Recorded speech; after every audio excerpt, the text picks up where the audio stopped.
Hey, good evening, everybody. Hard to believe, but we're in week 7 already. Had a lot of games tonight. 3 highlight games, but 5 overall. Yeah, a pretty great way to get district play started here in the Coastal Bend. Let's get started. Yep, 5A teams kicking off district, including the rivals Carroll and King. This would be a big ball game for both teams towards those playoff standings. Here in the first, King had been driving, but watch as this pass is going to be tipped and eventually picked by Javon Flores.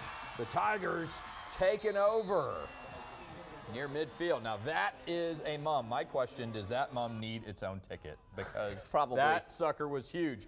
Robert Muhammad here going to take one to the house. He gone. Carroll going up 7-0 in the first quarter. We knew he was capable of that and not done yet. Nope. In fact, ask and ye shall receive. Second quarter, Muhammad again.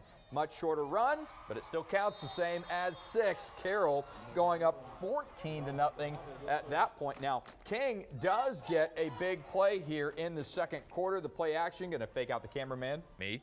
But more importantly, it fakes out the Carroll defense, the screen to Daniel Smith, and he gone for the score, but it's not nearly enough. The night would belong to Carroll, 51-14 to start that trek towards ending their playoff drought. Now that is a dominant win for Carroll. Great win there. All right, let's move on to the Ray Texans and the Gregory Portland Wildcats over at Buck Stadium. Cody Adame is going to scramble on the ground through traffic and into the end zone with ease, and a good way to get started. Little bubble machine there. Get the bubbles going, yeah. I would like it. So Ray trying to answer here. Brian McCollum is going to take off.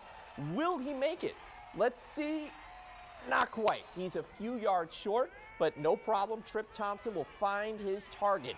Joe Martinez in the end zone. That was shot really well. Yeah, 14-7. Thank you very much. You're welcome. I appreciate that. All right, fourth down here. Reed Dooms is going to pass to Braylon Nicholas.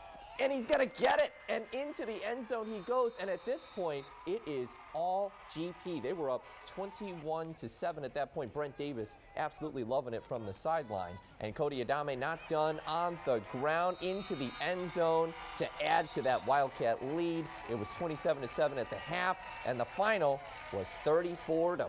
GP with its second win in a row, and a huge way to get that win on the road. Yeah, they seem to have it turned around. All right, let's get over to Banquete. The Bulldogs playing host to Taft, and this game best described as messy because Banquete's offense here can't get it. Taft's Xavier Sierra recovers the fumble. He's got a good return down the sideline, but later it's the Greyhounds that put the ball on the ground. Banquete on the recovery.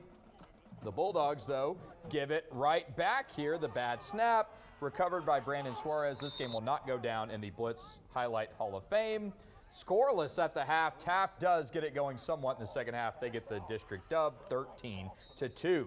All right, down in the Valley, we had this game listed as a Blitz highlight tomorrow night. Apparently, it got moved to tonight. We didn't know about it. Valley didn't know about it, but Rio Hondo beats Falfurrias 49-21. And hey, St. John Paul II falls to number 1 San Antonio Holy Cross 62-0. Hopefully they can come back next Saturday at home and get a dub. Well, that will do it for us. Record-breaking night tomorrow night coverage. We'll tell you at 6.